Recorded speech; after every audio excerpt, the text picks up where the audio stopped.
Maing bungkag mga guys. O karong adlaw mga guys manari ta diri mga guys. Pero atik ra. Igor bitaw ta nasangit diri mga guys. Kini laging curious kita makakita og unsa na jud lang tari-taris kaka ba. Og diri napita nangita na sila tapad sila mga kaka mga guys. Wara nakaingon ra ko nga taparay na sila kay nga observant person ba ta. Gwapo kay mga kakao. Oscar tang tikasana. Diri wa na jud ko sabot nagunsan sila nga sabong ba ni or sa man ni kamang-kamang ra. Nya bisa atong pag-obserbar diri mga guys. Marag mao nagyutiguro ni oy nagatahata na magpalatay sa kuan isti. Nya pila ka minuto sana nagmasyadahay na sila diri mga guys. Og diri sugda na jud na nila. Unang abot sa may taytayan ba. Ang unang mataga ay kwartang mapungga. So kini ilang duwa mga guys murag sa ML pa ni bis of 3 ni mga guys. Ang pinakauna makaduha og puntos mga guys mo'y makadaog. So sa unang abot mga guys nakadaog ari ang wala. Sa ikaduhang abot mga guys ato nang tan-awon kung kinsa di makadaog ang wala ba or ang nibiya.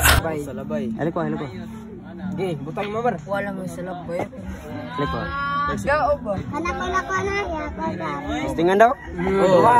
Sumo to si ikaduhang labay mga guys. Ug diring dapita ato na makita kung kinsa jud ang makadaog sa kwarta. Nga ilang mga gipang pusta. Diri murag baon na jud ni siya. Makarag makakwarta jud ang way kwarta ning dapita. Kay nangatagak naman sila. Ug nagihinukubay na jud sila. Ug diri murag klaro na jud kwarta. Kay murag ni action na magkatagak ang kontra. Ug diri na krong-krong na jud siya. Nagakwarta na jud ang wala. So kamo unsay thoughts niyo about aning duwa? Palihog comment sa comment section. Unsay mas nindot ilo sorb ba or remelten or ibitin sa inyong mga damang og lawa o kaka. Follow for more videos.